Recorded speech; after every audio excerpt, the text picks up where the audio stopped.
ఏమంట free bus చాలా అయిందో ఆటోల పరిస్థితి ఘోరమైంది. అందుకోసం చాలా ధర్నాలు రాస్తారోకలు కూడా అయినాయి. ఇంకా కూడా అయినా సర్కార్ ఆటో డ్రైవర్లకు ఇచ్చిన హామీలు తీరుస్తలే. ఇట్లా కేటీఆర్ సారు ఆటో నడుచుకుంటే నిరసన చేసిండు.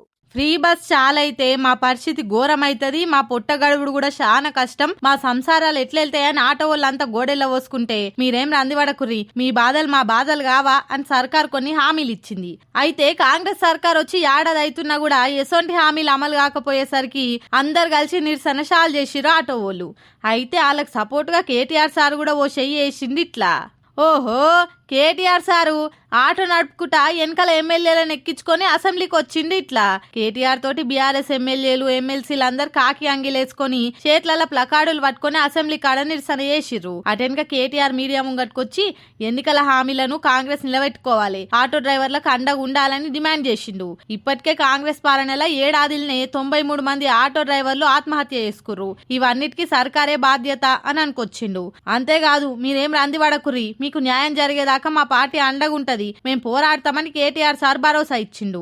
మళ్ళీ ప్రతిపక్షం చెప్పేదాకా ఇది కూడా అట్లనే చేస్తారా, లేకుంటే సర్కార్ ఆటో డ్రైవర్లకు ఏమన్నా న్యాయం చేస్తుందా అన్నది ముందు ముందు తెలుస్తుందిగా. ఫస్ట్ రోజు పంచులు డైలాగులతో షాలైన అసెంబ్లీ ఇయాల్టికి వచ్చే వరకల్లా ఇంకింత గరమైంది.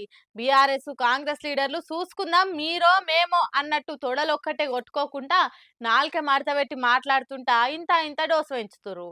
హరీష్ రావు అయితే మంచి కోమటిరెడ్డికి ఇగో ఇట్లా పనిచేసిండు కూడా.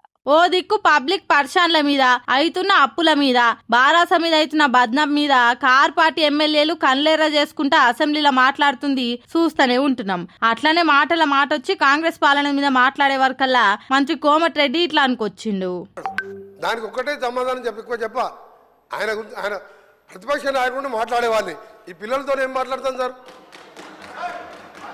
ఈ పిల్లలతో మేమేమారా సార్. హరీష్ రావు అసంటి పిల్లలతోని నేను మాట్లాడాను అని మంత్రి కోమటిరెడ్డి ఇట్లా మాట్లాడే వరకల్లా ఎంబటే హరీష్ రావు లేచి అరుచుకుండిగా. ఒక చిన్న సబ్మిషన్ సార్, మనం నార్మల్ గా రోడ్ల మీద డ్రంక్ అండ్ డ్రైవ్ టెస్ట్ చేస్తాము, ఇప్పుడు అసెంబ్లీలో కూడా బయట డ్రంక్ అండ్ డ్రైవ్ టెస్ట్ చేయాల్సిన అవసరం కనబడతా ఉంది.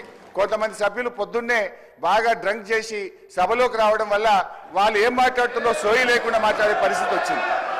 అసెంబ్లీ బయట డ్రంక్ అండ్ డ్రైవ్ టెస్ట్ పెట్టాలి, కొందరు సభ్యులు అసెంబ్లీకి తాగొస్తురు అనుకుంటా గరమైండు. ఇక ఈ మాటలు సోషల్ మీడియాలో వైరల్ అయ్యే వరకల్లా చూసిన జనాలు కూడా తీరొక్క కామెంట్లు చేస్తున్నారు. అయినా అడిగినప్పుడు మంత్రిగా చెప్తే సమాధానం చెప్పాలి, లేకుంటే చెప్పం అని పద్ధతితో మాట్లాడాలి. అంతేగాని పిల్లల సొంటోలతోని మాట్లాడా అని ఇట్లా అనుడేంది. ఇసొంటి మాటలతోనే కదా పబ్లిక్ లా ఇంత ఇంత పలసగా అవుతుర్రు అనుకుంటా కామెంట్లు చేస్తుర్రు జనాలు. ఏం మాటలో ఏం తీరో పొర్రిది.